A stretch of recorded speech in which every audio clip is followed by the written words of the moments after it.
एक breaking news आहे। रवींद्र वायकरांवरती ईडीकडून प्रचंड दबाव सुरू आहे। पक्ष सोडा नाहीतर तुरुंगात जा असं धमकावलं जात आहे।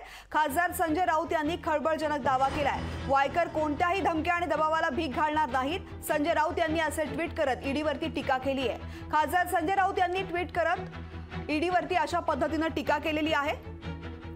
वायकर कोणत्याही धमक्या आणि दबावाला भीक घालणार नाही असं संजय राऊत यांनी म्हटलेलं आहे। खासदार संजय राऊत यांनी काय ट्विट केलेलं आहे पाहूया।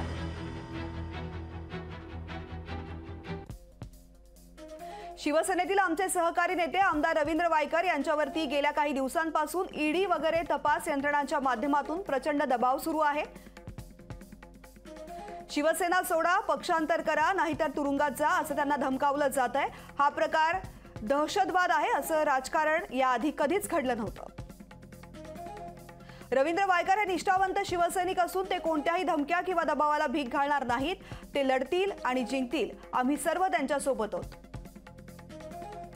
तर असं ट्विट संजय राऊत यांनी केलेलं आहे। रवींद्र वायकर यांच्यावरती प्रचंड दबाव असल्याचं संजय राऊत यांनी म्हटलेलं आहे। खासदार संजय राऊत यांनी ईडीचा दबाव असल्याचं सुद्धा म्हटलेलं आहे। शिवसेनेतील आमचे सहकारी नेते आमदार रवींद्र वायकर यांच्यावरती गेल्या काही दिवसांपासून ईडी वगैरे तपास यंत्रणांचा दबाव आहे असं त्यांनी म्हटलेलं आहे।